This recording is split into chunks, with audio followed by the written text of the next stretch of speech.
Alright, my name is Madison Martinson, and this is my section assignment for the State of Native Nations, and I chose the Blackfeet Nation.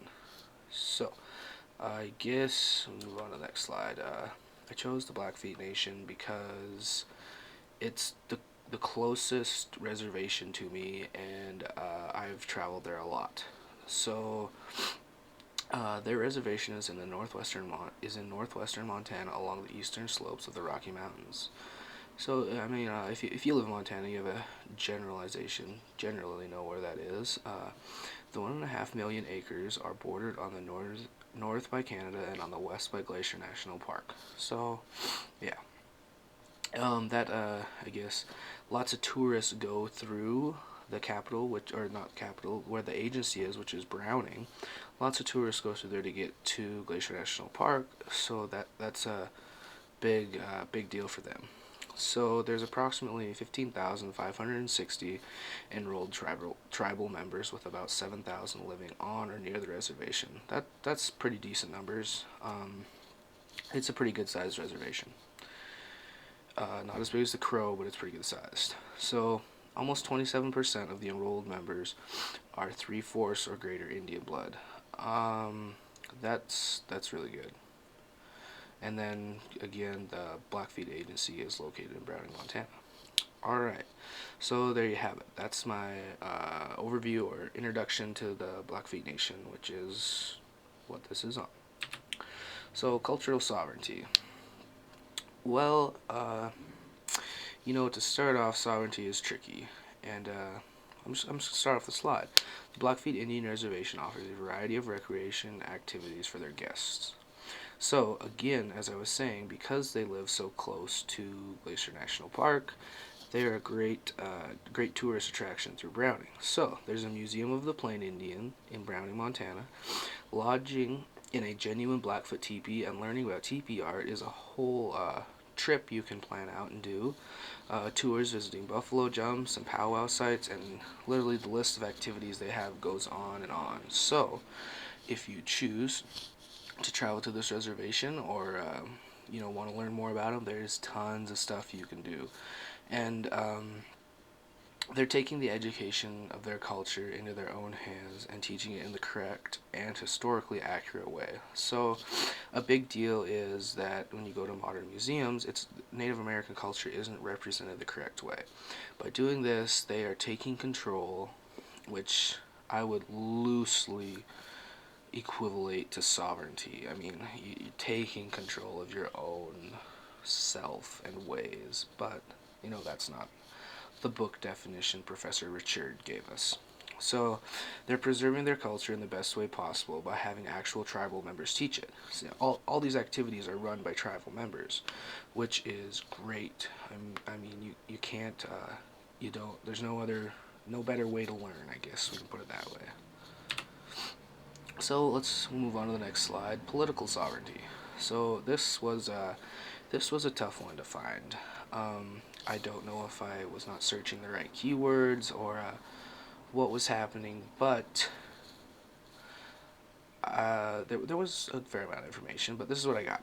The Blackfeet just rebuilt their tribal government, and I spelled Blackfeet wrong. Yay! In 2015. Their main reason for rebuilding was to restore trust in tribal members. See, they were having all these closed-door meetings, and tribal members weren't getting help, and they just weren't being a good tribal government. They weren't being a government at all. They were just a room behind doors, is what someone described it as, magical room. So now members had access to tribal government. The government also shut down all the time. Like, it just quit working all the time because they couldn't decide on simple issues like who will sign the paychecks for that month, or 2 weeks, or whatever. There was no structure.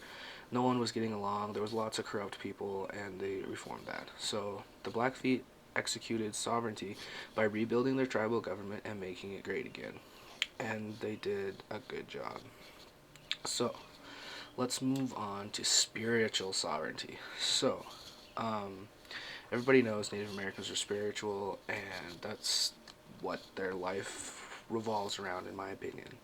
So, North American Indian Days is a celebration held in Browning, Montana, the second week of July for 4 days. So, I don't know if about you guys, but if any of you have been to that, it is crazy. It's nuts. There is people. It's it's huge. Biggest event, one of the biggest events in Montana.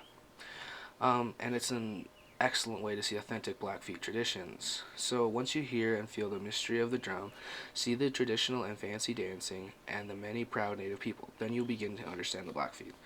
And literally, that's what it's all about. There are, oh, excuse me, I had a hiccup.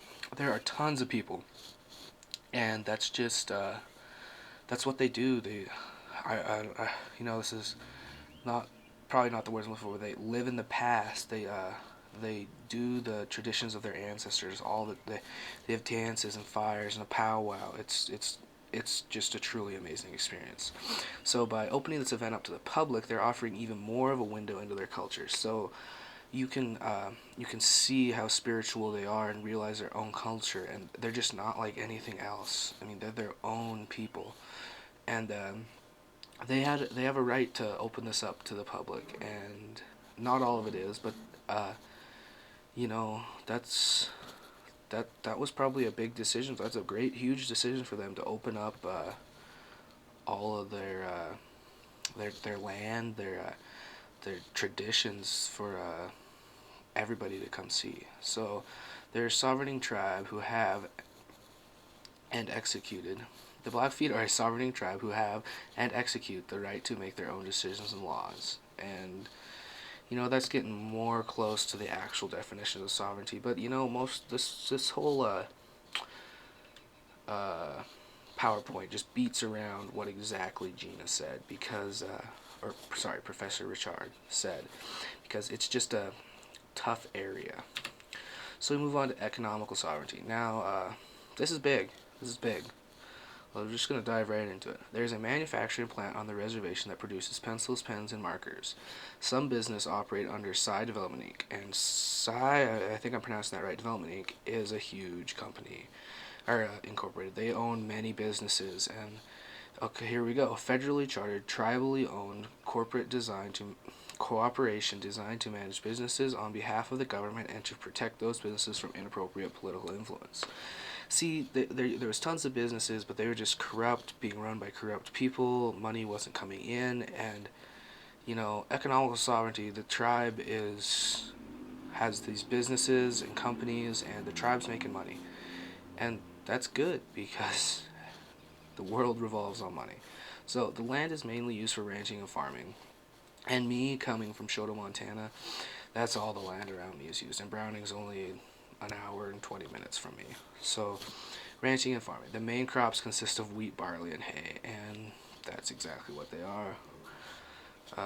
They're creating businesses and protecting their businesses to generate revenue for the tribe and to progress as a society. They're just, using that right to, I guess, be their own people and,